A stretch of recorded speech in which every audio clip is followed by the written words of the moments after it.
Welcome to Mind Meets Body and Soul, a podcast that connects the dots between clinical mental health and spiritual holistic wellness. I'm Heather, a licensed clinical social worker and mental health guru. And I'm Devon, a Reiki master, spiritual teacher, and lover of all things woo-woo. We're here to discuss various wellness topics, highlighting the connection between the mind, body, and soul.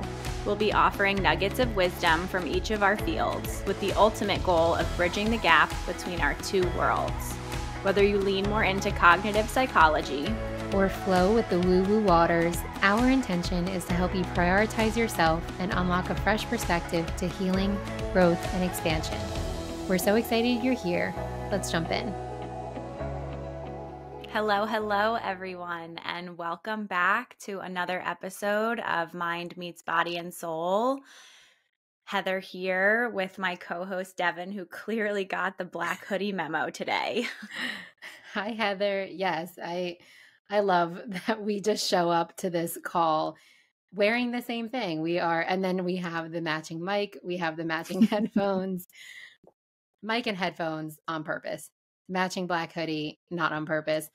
But I think this is just what happens when we start a podcast.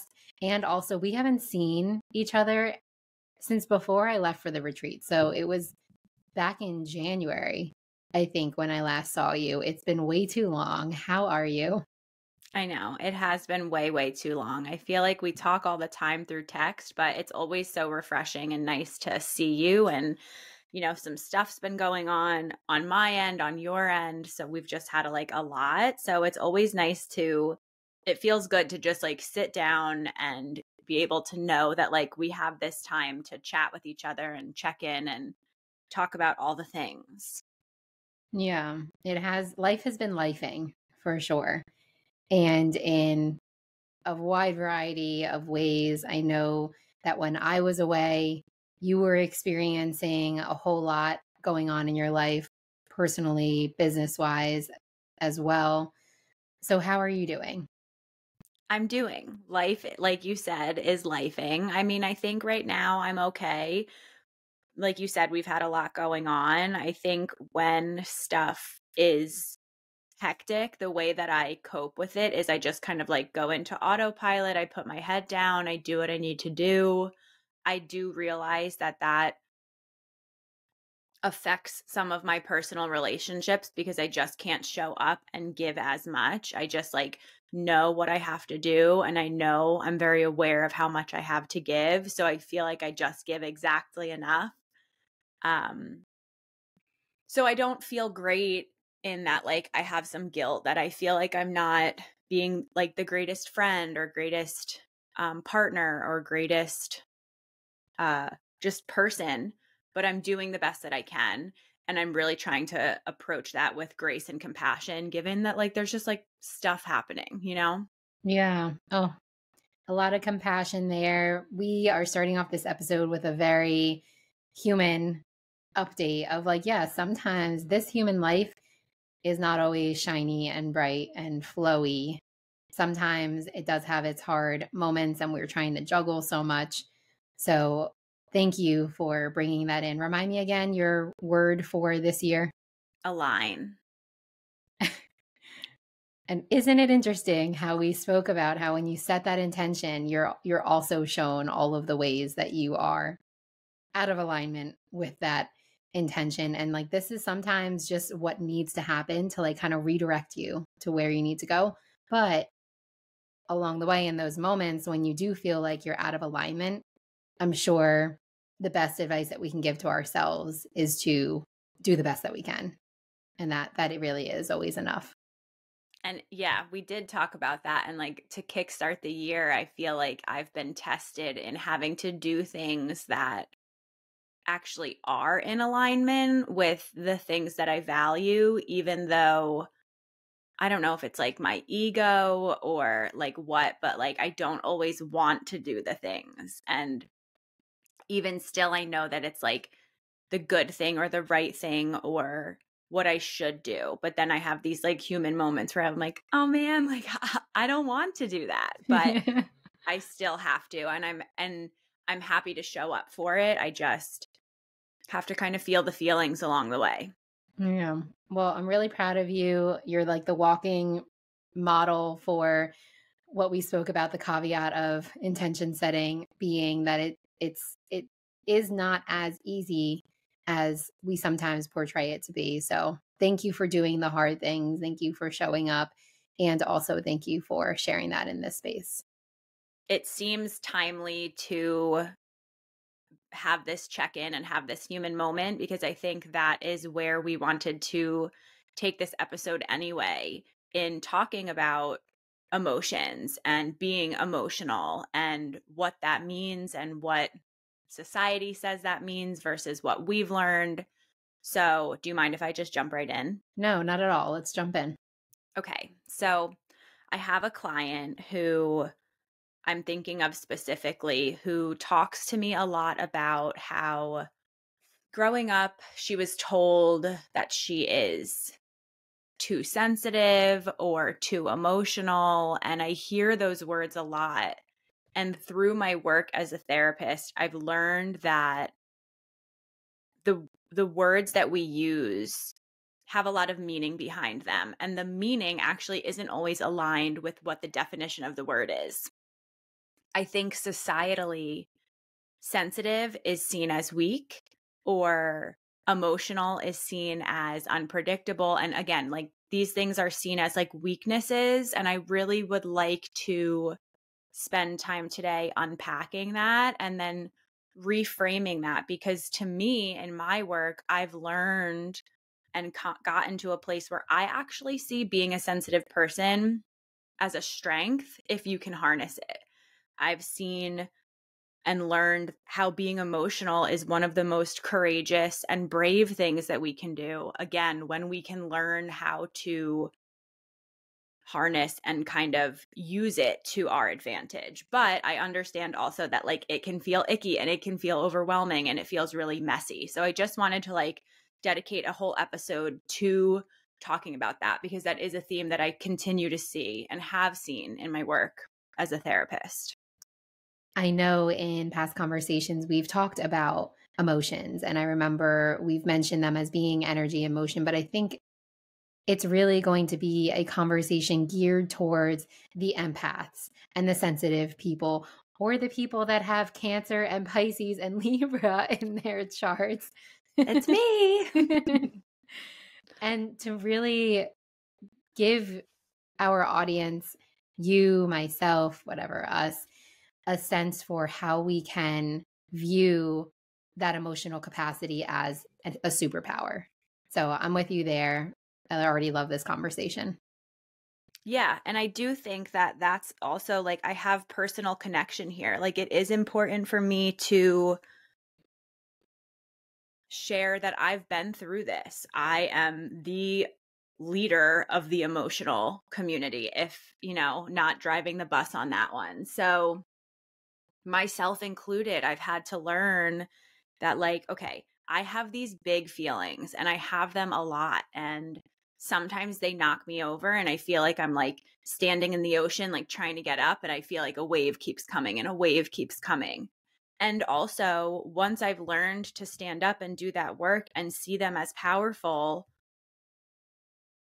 it becomes such a superpower and such a strength to be able to feel those feelings, learn from those feelings, show up with also like carrying those feelings. And it allows me to have such human moments too. And I know that for a lot of people, it's hard to see someone you care about having big feelings. Like I know for Nick, sometimes he's like, what can I do? And I'm like, it's okay for me to have these feelings. Like I'm allowed to be really sad. And once I feel really sad about it, I'll move forward and I'll learn and Mm, I'll take the lessons and I'll do something, but I have to feel it first. yeah. And I think that's a lesson for me. That's been a lesson for Nick as my partner. That's a lesson that I want to share with our audience too.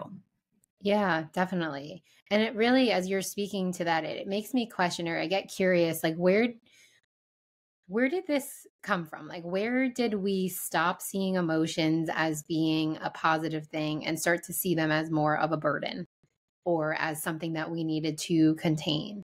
Because I remember in like early days of grade school, like we're taught to express our emotions and to like label them. Like, I feel happy, I feel sad, I feel angry right now. And we encourage kids to speak to how they're feeling.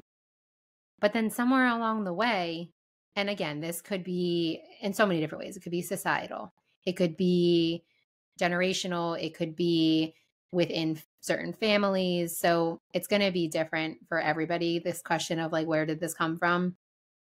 But it really does seem that like we get to a certain point in our life pretty early on where emotions turn into our enemy, as opposed to a friend or a source of guidance for what we're experiencing internally that could use a little bit more attention. So what do you see when you dive into this work with clients? That question, like where did this does this come from? Oftentimes, do you find that it is within families, but it's always deeper than just that? Yeah, I think it's a combination of both. I think societally here in the US, I think for a lot of people, it is a cultural in that like feelings are messy or icky or that weakness. I mean, I'm even just thinking like about childhood and just some of like the language we use of like just put your big girl panties on and deal with it or man up, or I'm even picturing like I don't know why I can picture like a child crying and an adult going up to them and being like no no no no no, like it's okay. And even just that sends the message of like as this feeling is arising and these tears are coming, if someone's saying to me like no no no it's okay, that then like almost like pushes it back down. And I think there's so many subtle little things, the toxic positivity layer that we've talked about before. There's so many things where we want to be okay. We want to be good. We want to be logical. We want to be put together. And we can't or aren't allowed, whether that's like conscious or unconscious, it's not acceptable to show up in an emotion. And I get it, right? Like there's a time and place. I'm not saying that like you have to be in the middle of a boardroom meeting weeping about something in your personal life. I think we have to compartmentalize to some extent, but I think we've almost learned to do that too much. Yeah. This is a really sensitive topic, and I can feel the empath in me feeling the emotions as you're giving those examples too, because yeah, it makes a lot of sense what you're saying. And I would argue that anybody that is listening to this podcast, that is doing the work, seeking the help through a therapist, a coach, a healer, teacher, etc., and really probably every human being has that emotional capacity and that sensitivity to one degree or another, but over time has learned to either channel it in a different way or suppress it in a different way.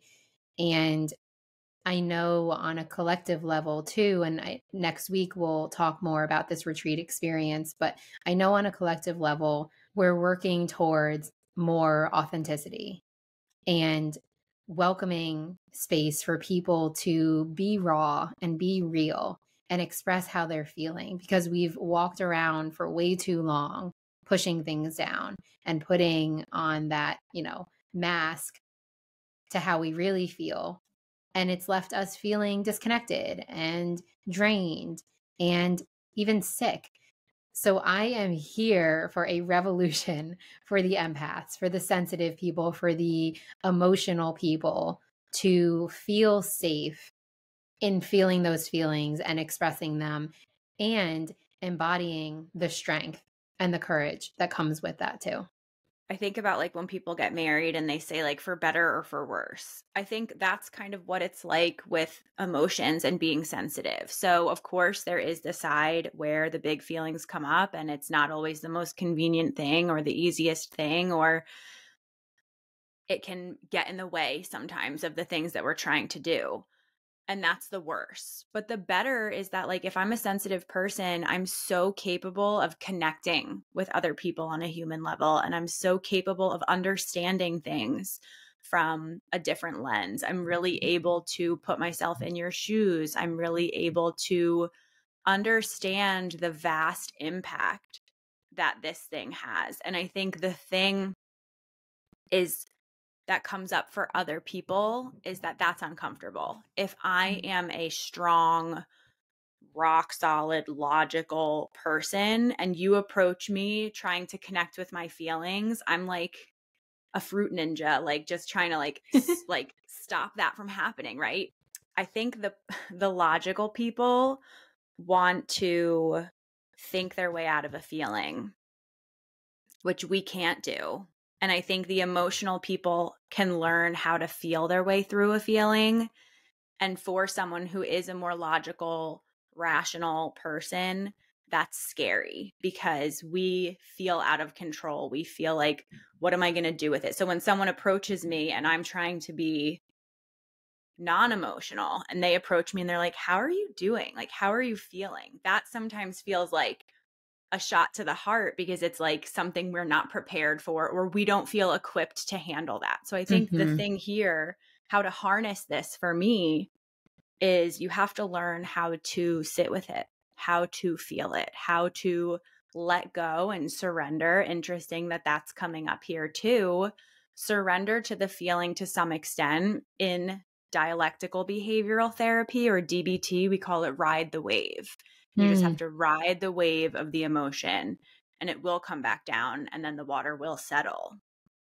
I love how you're giving language to it and the visual. We love visuals here on this podcast and in the work that we do, because I think when you put it like that, if somebody's experiencing all of these emotions but not quite sure what to do with them, to tell them to ride the wave and to give them just even that little tidbit right there, I find really helpful. And I think the first thing that I was thinking of as you were speaking to this, of like teaching them how to ride the wave or teaching them how to experience the emotions, the first thing that comes up for me is the safety element.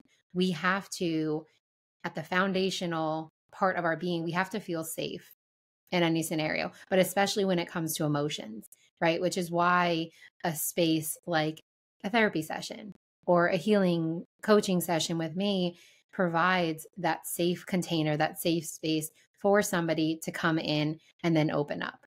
Because as you said, yes, it's not always going to be conducive for us to be pouring out our emotions everywhere we go, if we're in a boardroom, if we're in public, whatever. But the more that we can find ourselves in those safe spaces, the easier it is to open up and to express those emotions. Yeah.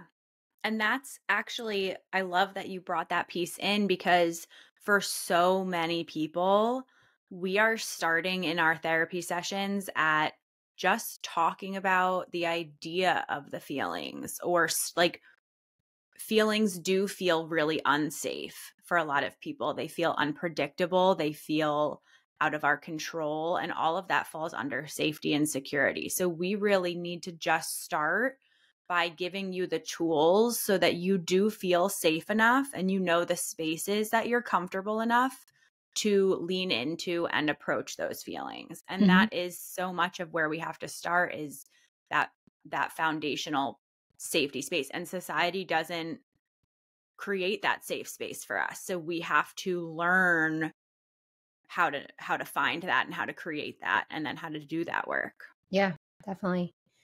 I want to circle back for a moment to, you were speaking about the difference between those more highly sensitive, emotional people and those more logical people. And then I had a moment of very deep appreciation for those people who are the more logical people, because it's like the balance, right? Like it balances out the highly emotional people. And sometimes you really do need that logical grounding person in your life.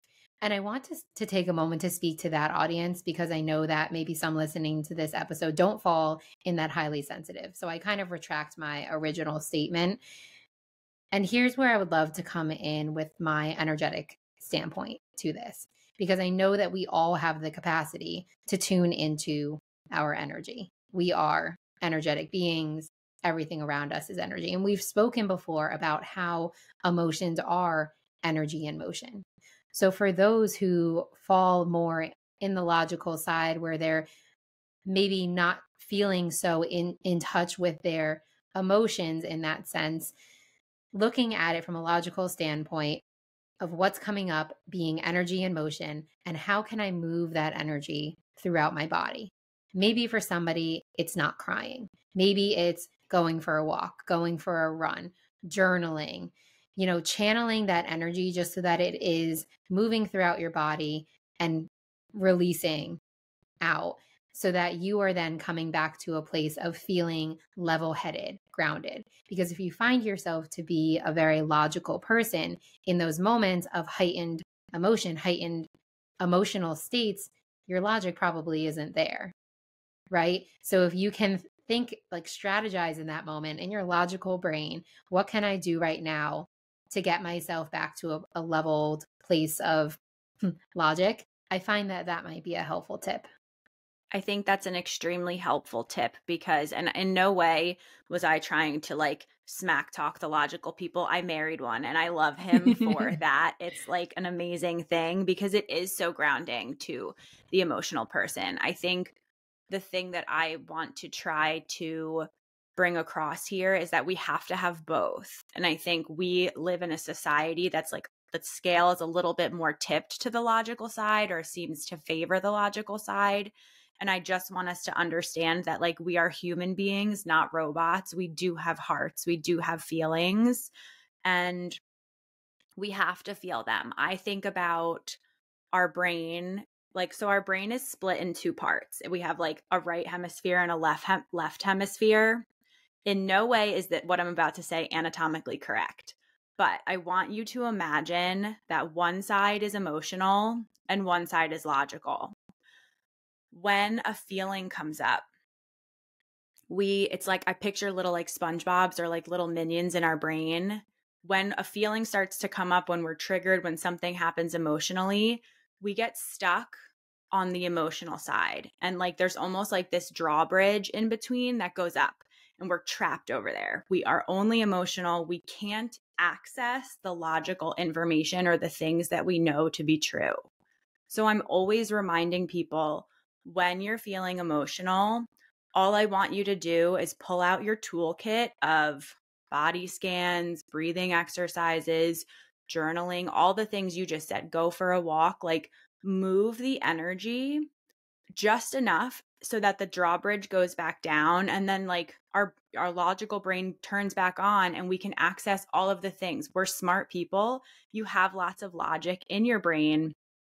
It's just that we can't access that in those moments of emotion, which is exactly why when we're struggling or venting or talking to someone and they're throwing solutions at us, we're like, I can't hear that. Like, that's not helpful because we can't access that logical information. We need to feel.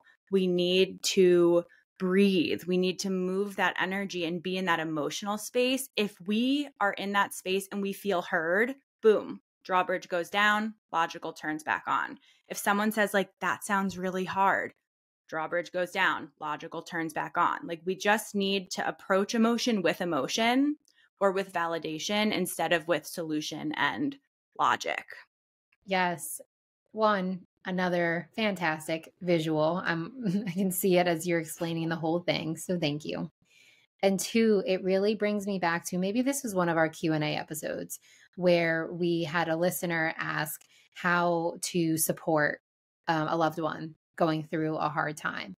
And it brings me back to that conversation that we shared and the tips that we shared of really, when somebody is coming to you in an emotional place, our natural tendency, as you're speaking about, your example with Nick too, our natural tendency is to want to fix, to solve, to change, because it feels uncomfortable to watch and hard to watch somebody that you love, somebody that you care about, or anybody for that matter, in an emotional state and hurting. And you just want to take that pain away for them. The best thing that you can do, and this speaks so much to this drawbridge example that you just gave, is to just hold that space for them, to allow them to express that emotion. Because when they feel that safety, when they have that sense of, hey, I'm here and I accept all parts of you right now, we don't have to change anything until you're ready, then yeah, I can absolutely see and feel that drawbridge come back down, and then the fog clears, right? And the clarity is back again. So thank you for that. The other thing I think that the emotional, sensitive listeners or the logical listeners that are trying to lean more into this space, the other thing I want you to do is be that toddler that we've talked about before. Like when your logical kicks back in, approach that emotion with curiosity. Go interview it. Like you want to know everything about what it has to say. The big feelings are here to remind you that like that thing hurt your feelings, or you're feeling imbalanced in this relationship, or you've invested so much into this thing, you feel so let down or so disappointed by the fact that it didn't work out. So there's like an energetic imbalance that just happened, or an injustice that just took place. Like I think we can learn so much. Our feelings aren't great communicators, but they do have really important messages for us that we have to figure out how to decode what it's trying to say, how to Mm. learn the language of that feeling, because the message is so, so important. It just, the emotion doesn't know how to go about like teaching it to us or communicating it to us. That is such an important point. And oh my goodness, if there's any reason to find yourself a therapist, a healer, a coach, a teacher, etc., it's for this reason. Because you're so right. Our emotions are important messengers, but they don't often tell us why. Maybe they never tell us why. Like, so, I don't know about you, but I've oftentimes found myself crying or on the verge of tears, and I like can't quite figure out why it is that I'm feeling the way that I'm feeling. And I have so many clients that will come to me too, and they'll start by expressing some type of frustration that they're feeling, etc. They're like, but I can't really, I don't know what the root of it is. Like I'm feeling this way and I don't know why.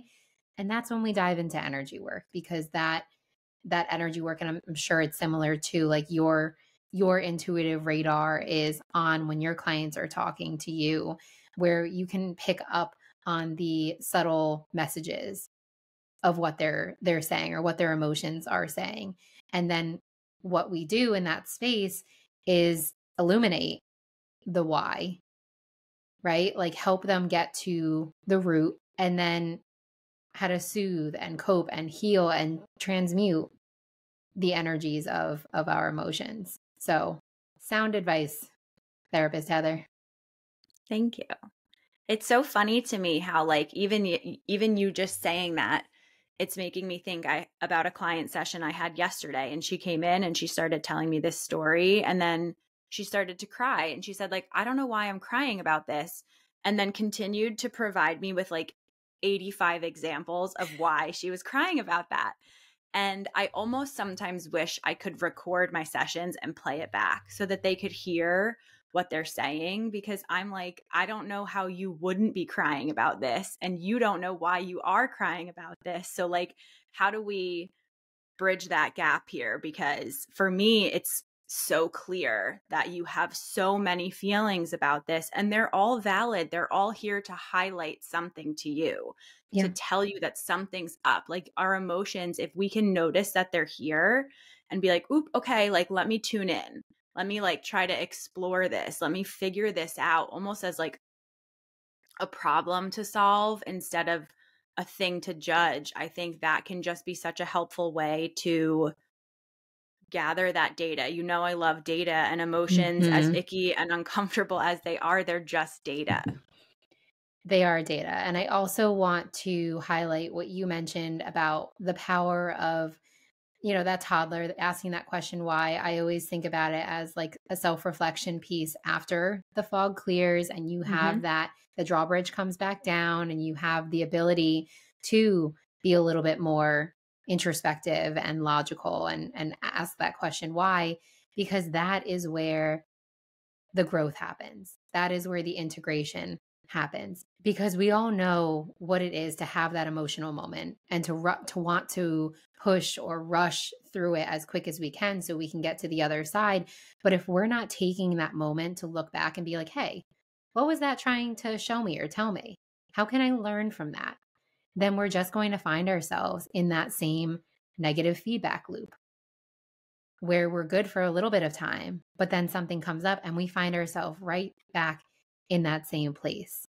And so when we take that time to look back and to reflect, that is when we truly heal.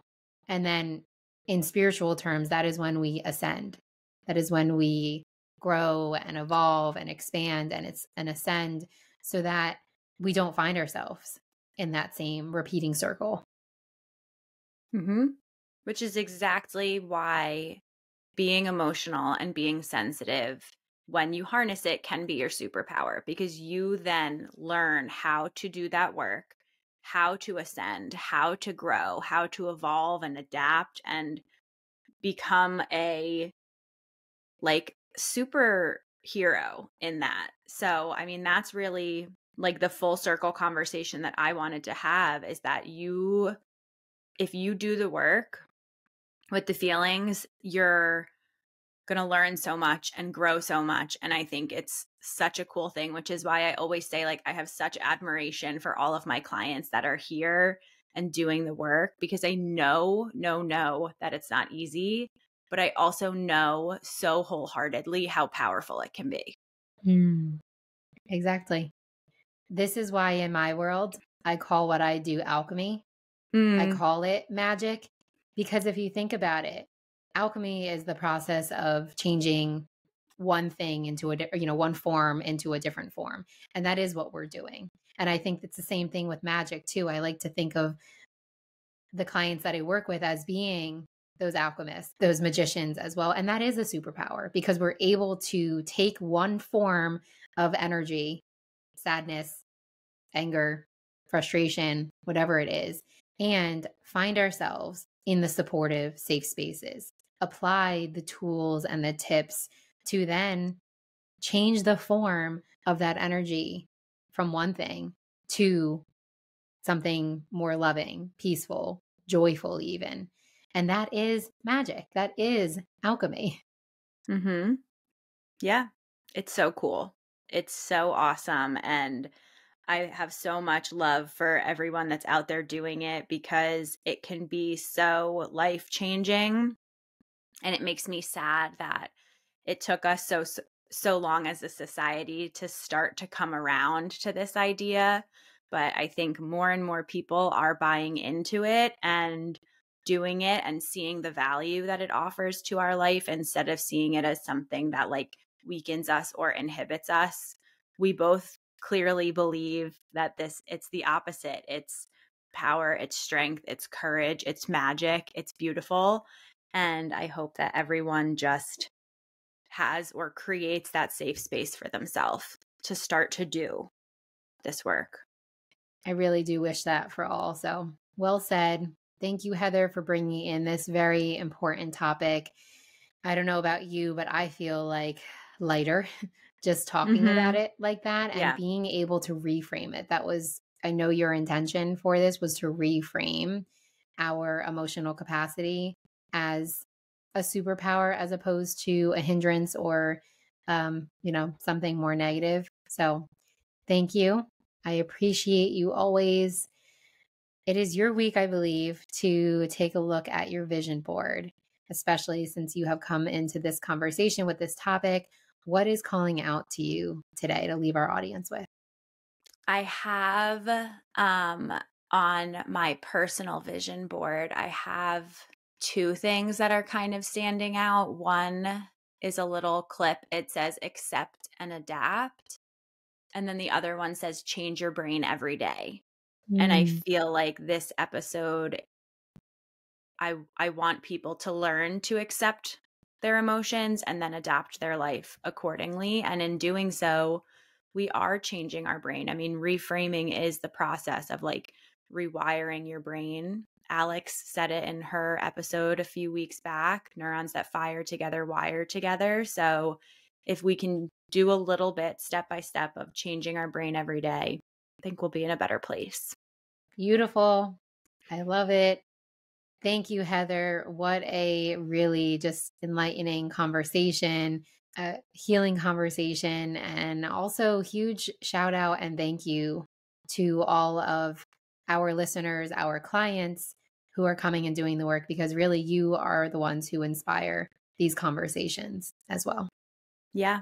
Thank you, Devon, for holding this safe space for me to share and for me to bring in this conversation. And always a huge, huge thank you to our listeners, to our clients, to anyone that's out there and just like doing the work. We love you and we appreciate you. And we're so, so proud of you.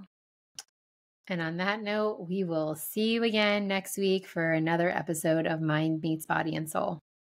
Thanks, everybody. Bye. Bye.